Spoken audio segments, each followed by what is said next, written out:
Les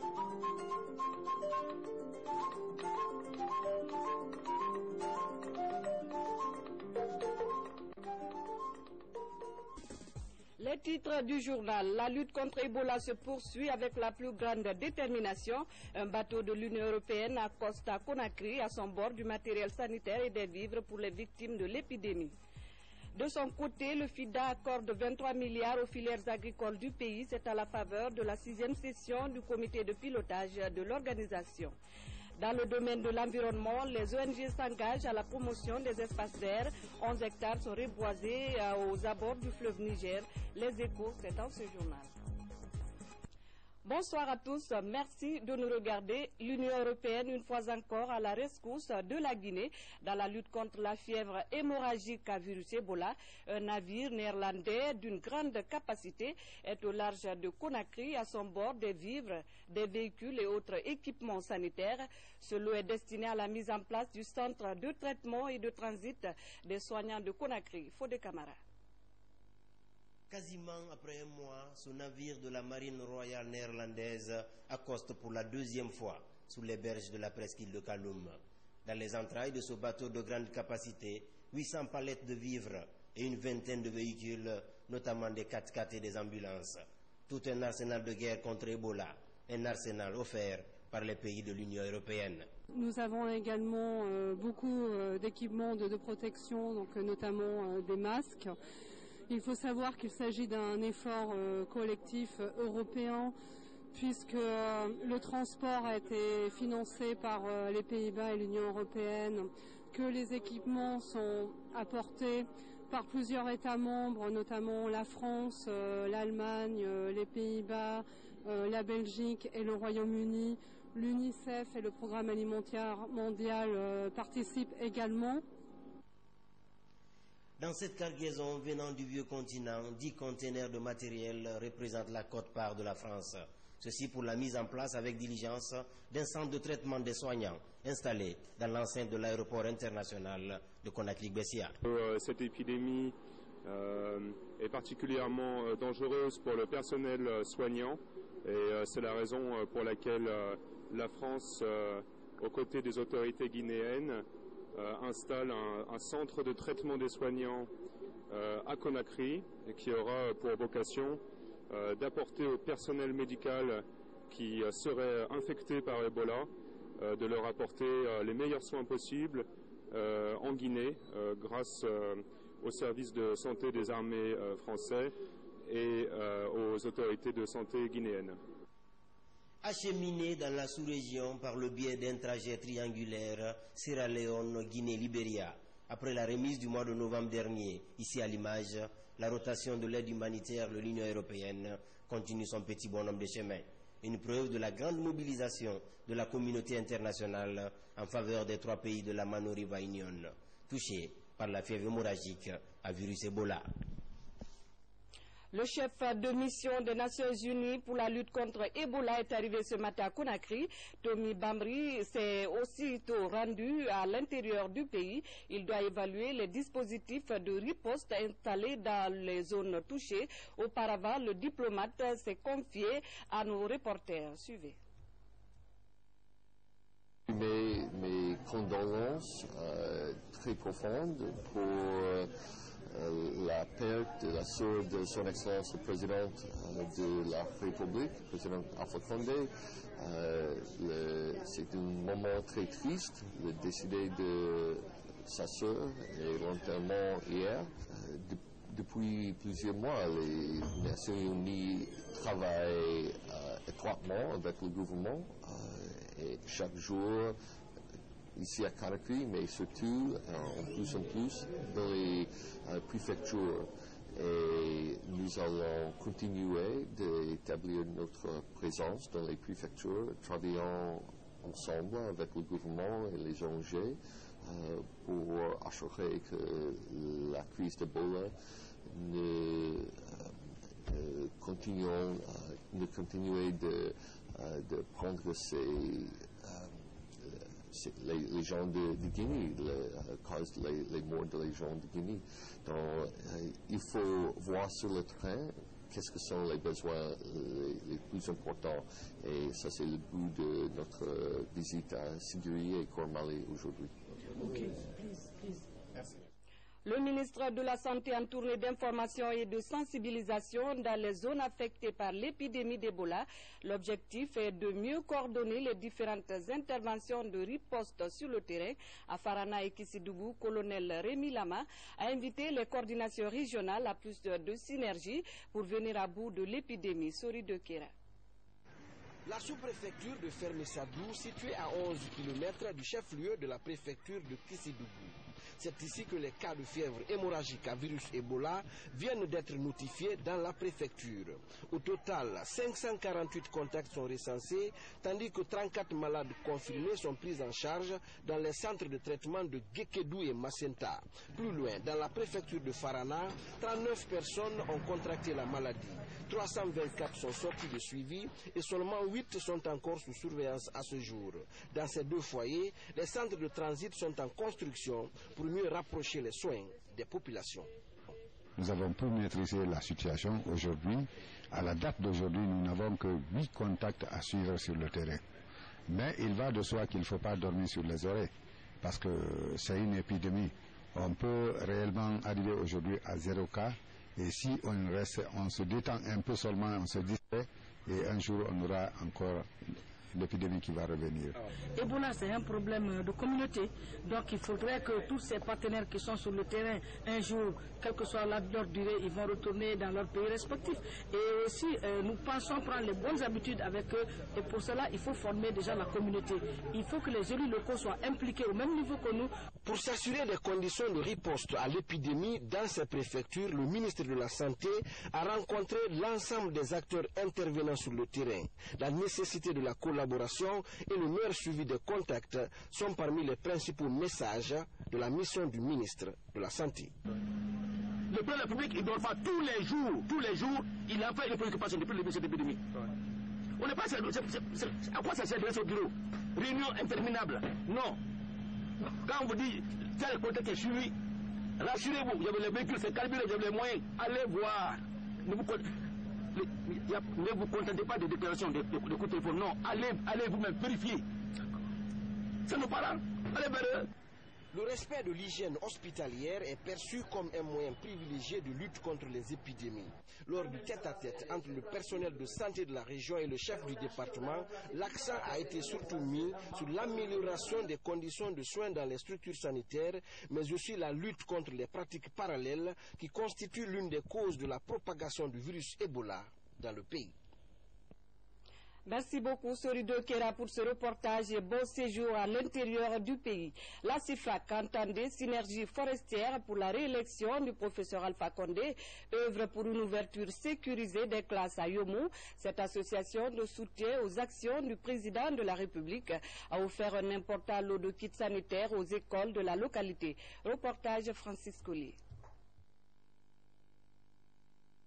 De Yomou Centre à Djeké, la Synergie a offert des kits pour sécuriser la rentrée des classes. Les kits sanitaires sont là, les chlores sont là, les eaux de javel sont là, et tous les éléments nécessaires pour prévenir cette sale maladie et la booster hors de nos États, de nos frontières. Donc tous ces dispositifs ont été préparés par la CIFRAC.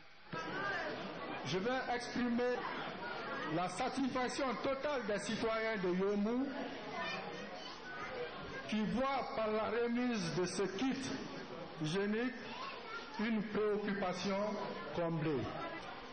La lutte que le président de la République, le professeur Alpha Condé, est en train de mener est une lutte individuelle de chacun des citoyens de la République de Guinée et une lutte collective de tout le peuple de Guinée. Depuis septembre dernier, la préfecture de Yomou n'a pas encore enregistré de nouveaux cas d'Ebola. Avec les sensibilisations sur le terrain par la CIFRAC, les populations ne comptent plus baisser les bras. Elles s'engagent ensemble, sans distinction ethnique, à mettre fin à l'épidémie. Fin du téléthon pour les victimes de Womé. Plus de 53 millions ont été collectés par les médias guinéens et autres mécènes. Le montant a été reparti entre les rescapés et les familles des victimes de ce drame survenu en septembre dernier. Yaya Silla. Ce téléthon n'aura duré que 4 mois. Lancé au mois de septembre dernier à la Maison de la Presse, plus de 53 millions de francs guinéens sont recueillis. Une partie de la somme est repartie entre les journalistes Fasseli Camara de Liberté FM de Zali, Maurice Chérif et Aboubacar Sidibé, tous deux à la radio rurale de Nzerekore. Ils ont été victimes du massacre de Womé. C'est une initiative qui mérite d'être encouragée, celle d'assister financièrement les familles des journalistes. Il y va, à mon humble avis, de la liberté d'expression et de sa protection.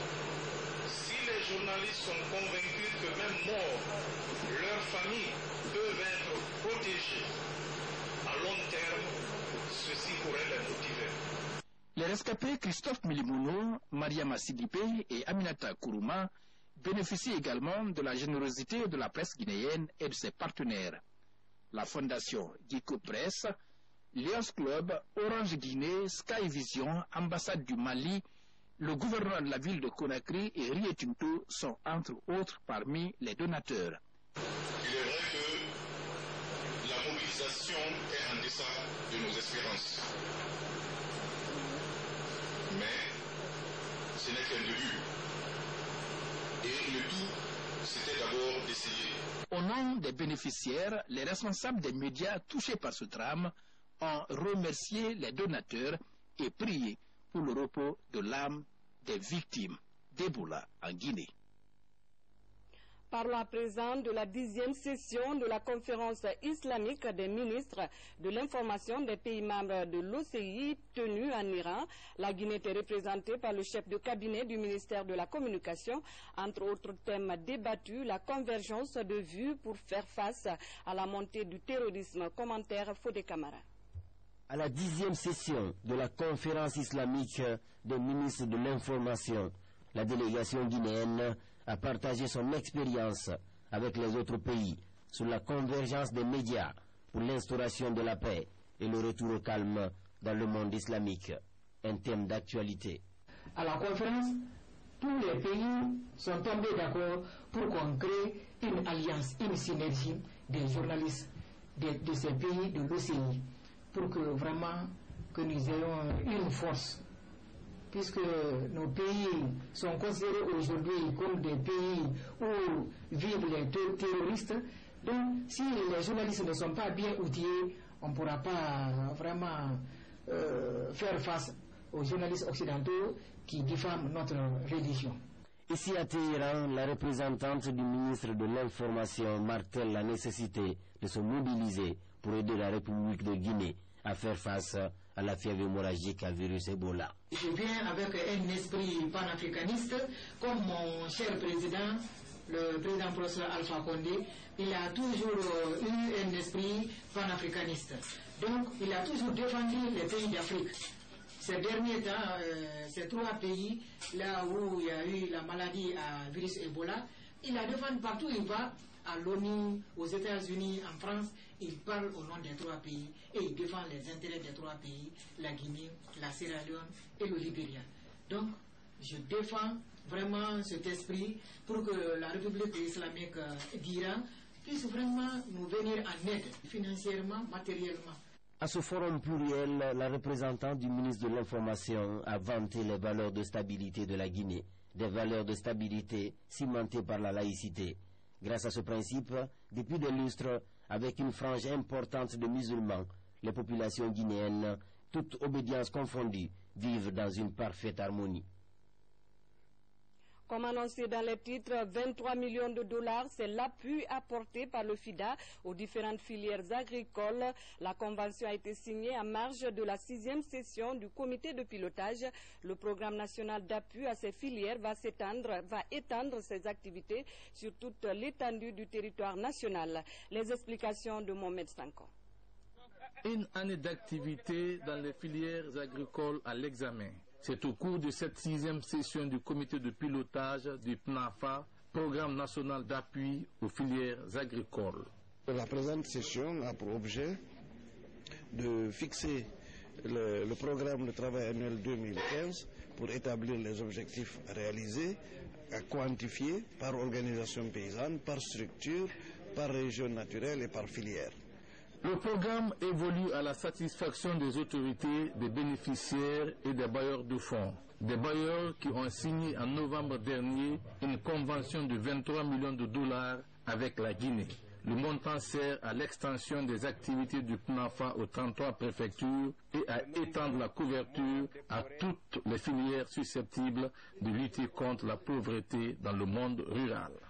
C'est un programme donc de long terme et qui va culminer sur un montant total de 76 millions de dollars. C'est un montant très important qui peut servir donc la Guinée à tous les producteurs agricoles. Et le PNAFA a pour vocation d'appuyer les filières, d'appuyer à la structuration de ces acteurs à la base, de leur apporter un certain savoir-faire, aussi bien en termes de gestion de leurs organisations professionnelles, tout en intégrant évidemment les services techniques du ministère de l'Agriculture. La professionnalisation des femmes et des jeunes dans l'agriculture est l'objectif à terme de cette session, ce qui est conforme à la vision du chef de l'État: consommons ce que nous produisons et produisons ce que nous consommons. Agriculture toujours, les Guinéens s'intéressent de plus en plus au développement de ce secteur, notamment dans leur village d'origine.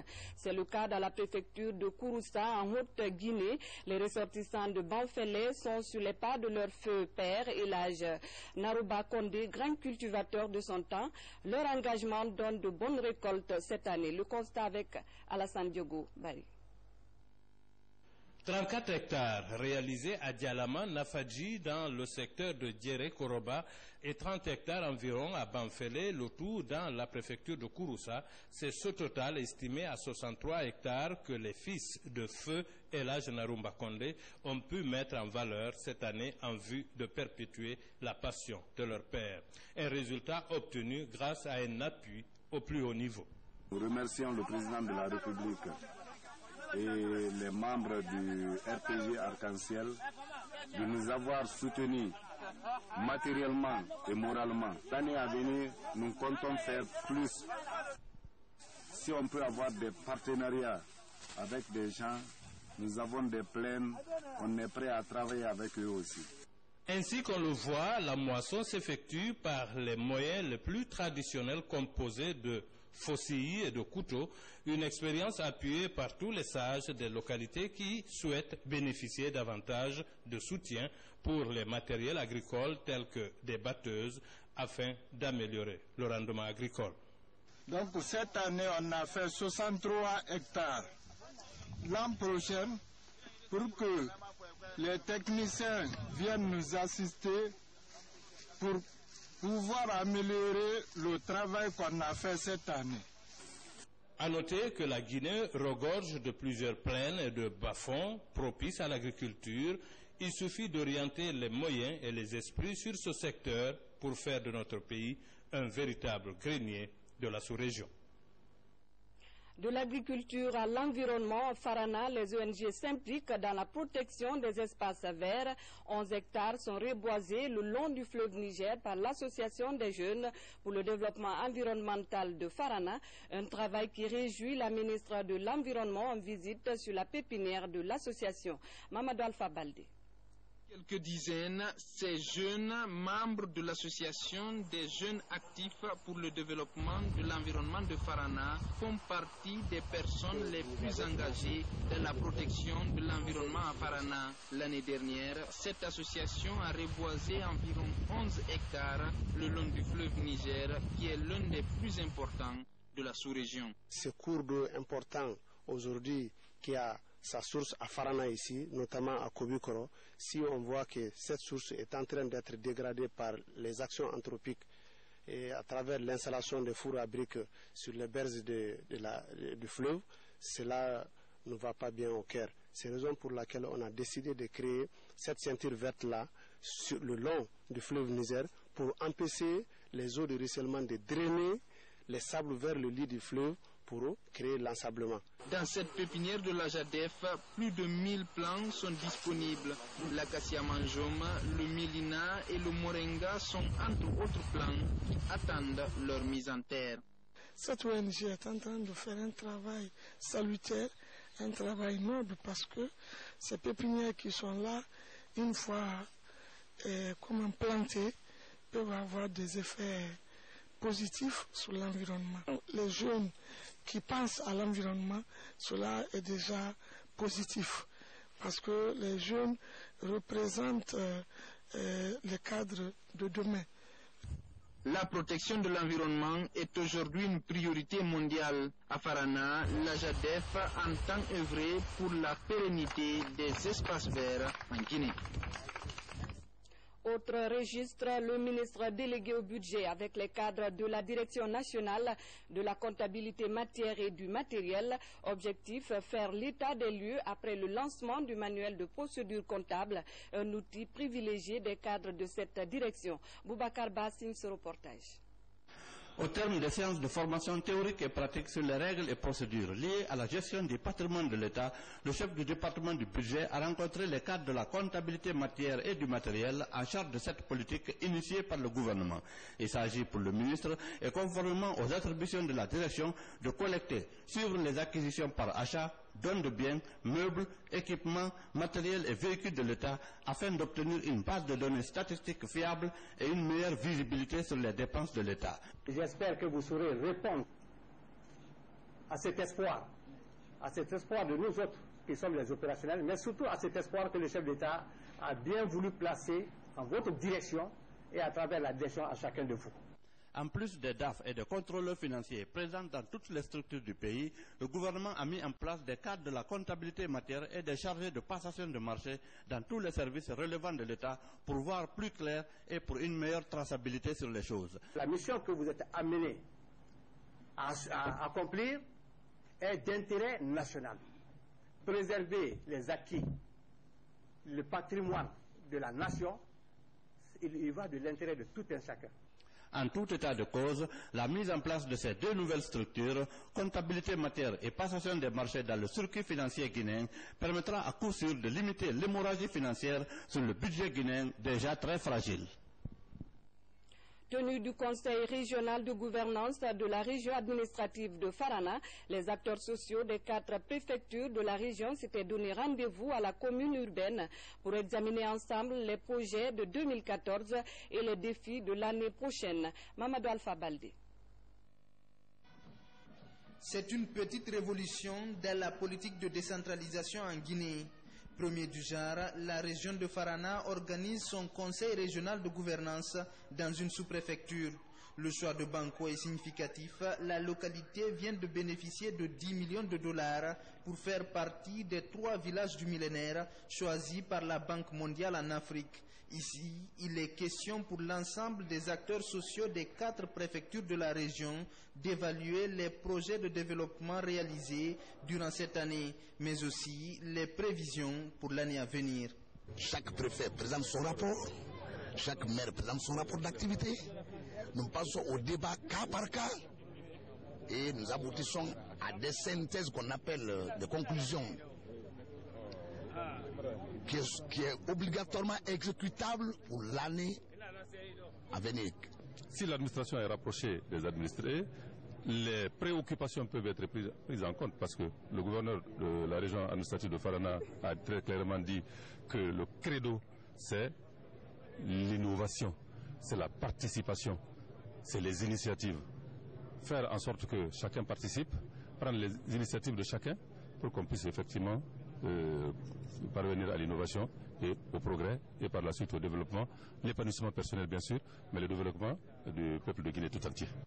Avec un budget annuel avoisinant les 551 millions de francs guinéens, la préfecture de Farana a par exemple réalisé plusieurs projets d'intérêt public, dont la réhabilitation de 60 km de pistes rurales, les secteurs de sécurité, la justice et la situation du virus Ebola. Tout est passé en revue. De nouvelles stratégies pour améliorer les revenus des collectivités sont aussi examinées. Nous avons insisté à ce que les recettes partagées soient réellement partagées et que les collectivités bénéficient les impôts partagés qui doivent rehausser leur budget. Des satisfecits sont aussi remis à certaines personnalités, dont le gouverneur de la Banque centrale, parrain de Dabola, le maire de Banco ou encore le ministre de l'administration du territoire et de la décentralisation.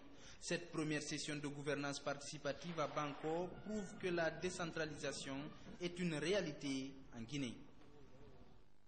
Les actions de l'ambassadeur de la paix, on en parle encore dans cette édition. Les membres de l'association Jamaatou, Soumaya et d'autres fidèles étaient massivement mobilisés au domicile de El Hadj Djeriba Diaby autour de la lecture du Saint-Coran et des cantiques religieux. L'ambassadeur de la paix et ses amis entendent ainsi promouvoir les vertus de l'islam, la solidarité contre Ebola et surtout pour une paix durable en Guinée. Habib Cham, Soriba Bangoura.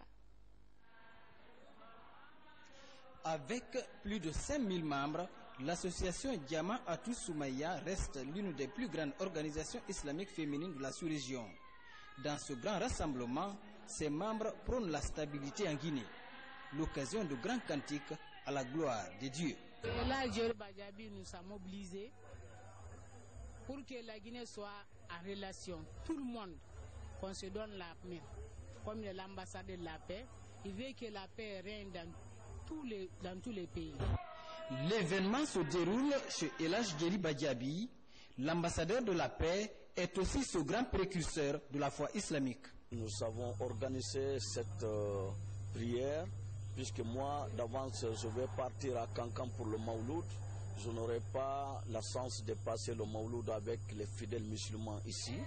J'ai profité d'appeler mes concitoyens de venir prier avec nous, de venir essayer non seulement de prier pour la paix, l'unité nationale. Durant cette grande communion, la lutte contre Ebola doit retentir dans les prières. À propos de l'Ebola, nous sommes là-dessus. Chaque jeudi, nous organisons des cantiques. Nous prions pour Dieu, nous prions pour la Guinée, pour que Dieu nous aide à éloigner la maladie. Nous avons été non seulement diabolisés et barcanisés avec cette maladie maudite qui est Ebola. Et nous savons aussi que le président de la République vient de perdre sa sœur, donc c'est un malheur de plus. La raison pour laquelle nous avons organisé cette prière. Pour l'occasion, l'ambassadeur de la paix offre plus de 3 tonnes de riz et de la viande aux fidèles.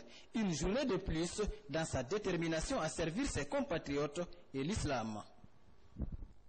Et pour terminer ce communiqué du bureau de presse de la présidence de la République, les familles Camara, Condé, parents et alliés remercient tous ceux qui ont compati à leur douleur lors du décès le lundi 22 décembre 2014 de Madame Camara Hadjansira Condé, sœur aînée de son Excellence Monsieur le Président de la République, et vous informe que le sacrifice du 7e jour aura lieu le dimanche 28 décembre à partir de 14h au domicile de la défunte à Conakry.